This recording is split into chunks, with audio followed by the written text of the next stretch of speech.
Hi everyone, and welcome. My name is Thomas, and my topic for today is preparing for major emergency situations.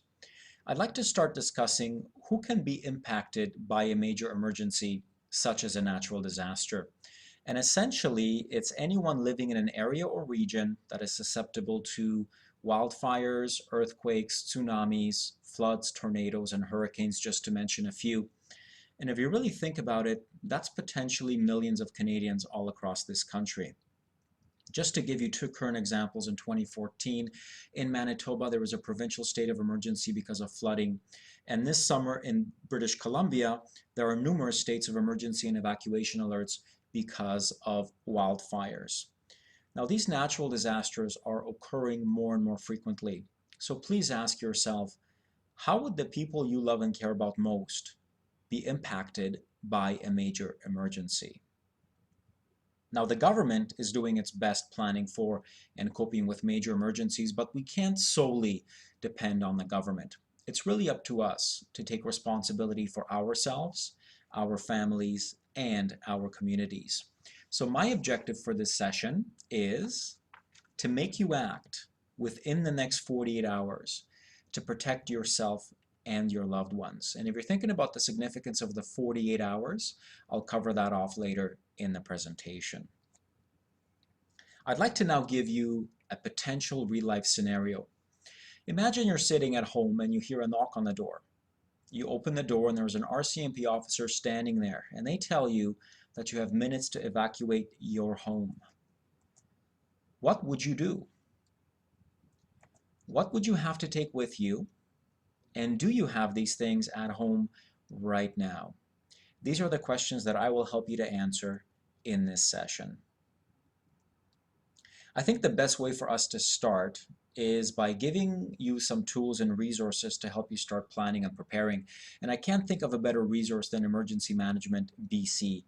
This is the Department of Emergency Planning for the provincial government, and they have an outstanding website, which I will share with you in just a moment. Essentially, Emergency Management BC states that we need to be prepared to be on our own without any help for at least 72 hours following a major emergency, at home, in our car, and at work. So please ask yourself, how prepared are you right now based on this standard? Let's now take a look at their website. So this is the Emergency Management BC website, and this is their website address. I will also share the website address with you towards the end of our presentation. I'm just going to scroll down here, and I'd like to show you the list of the types of emergencies that this website will give you information about. And it's really important, and Emergency Management BC advocates that you have an emergency survival kit to cope with many of these situations. And just to give you an example, I live on the West Coast, so to me earthquakes are always a concern. So if I click on earthquakes, this will take me to the earthquake information site, and from here I can read about personal preparedness, specifically earthquake preparedness, which will take me to the earthquake preparedness site, and the very first thing is the Prepare Now for an earthquake in British Columbia. So if I click on that, that'll click me to the place in the site that'll give me specific information, hints and tips on what to do and how to prepare. There's a wealth of information here, and I strongly recommend that you check out the website.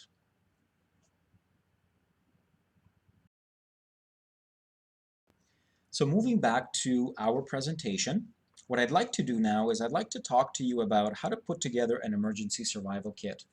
Now, I've had my survival kit for quite a few years now, and I keep adding to it from time to time. But when I first started putting together my kit, I wanted to make sure that I had the most basic and essential items covered. And I also wanted to have items that would allow me to do the things that you see on this slide.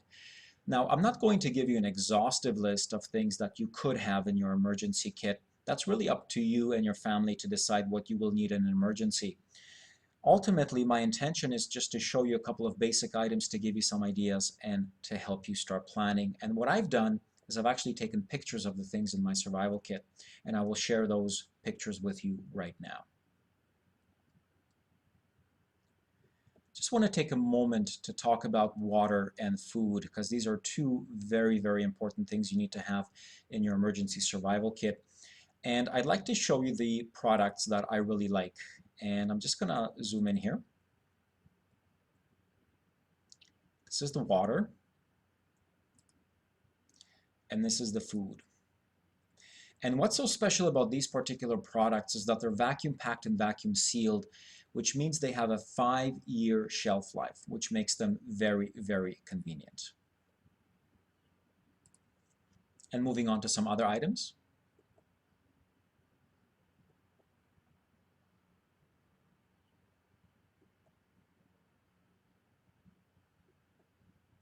I just want to stop here and talk about radios and flashlights. These two products are fantastic because they do not require batteries. This is a crank radio and a crank flashlight. And what's interesting about the flashlight is that it also doubles as a charger. And as you can see in the picture there, there's a USB cable. You can actually hook up your smartphone to this flashlight using the USB cable, and you can charge your smartphone, which makes these products really great. And moving on.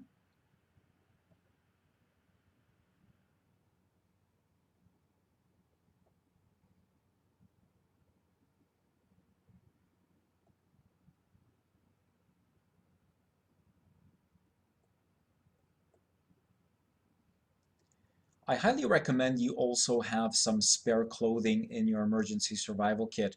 And I like to keep my clothes in a compression bag. This saves a lot of space and becomes really important if you're going to keep your supplies in a backpack. And the last thing I highly recommend is that you have a respiratory mask in case there are air quality issues following a major emergency.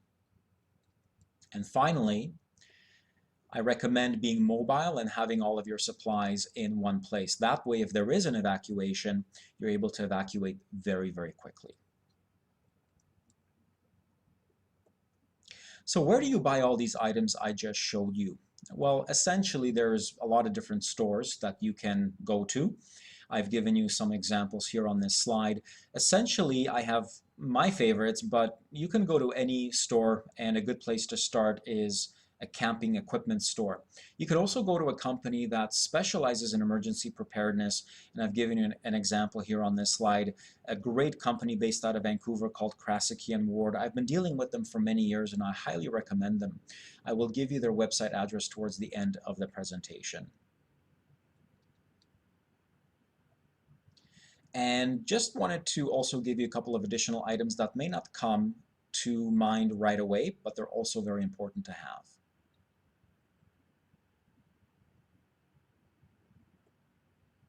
So as I mentioned earlier, you have 48 hours to act. So why is it 48 hours? If this presentation has made an impression on you, if you feel a sense of anxiety, a sense of urgency, please act on those emotions right away and start planning and preparing. After 48 hours, these emotions will start to fade and you can potentially go back to a false sense of security. So please start preparing right away. My hope is that you will reflect on this session. What were your biggest aha moments? And the most important question is, what will you do in the next 48 hours? We've covered a lot of information in a very short amount of time, so please watch this presentation as many times as you need to. And as promised, I'd like to provide you with some references, especially the Emergency Management BC website and the Krasicki & Ward website.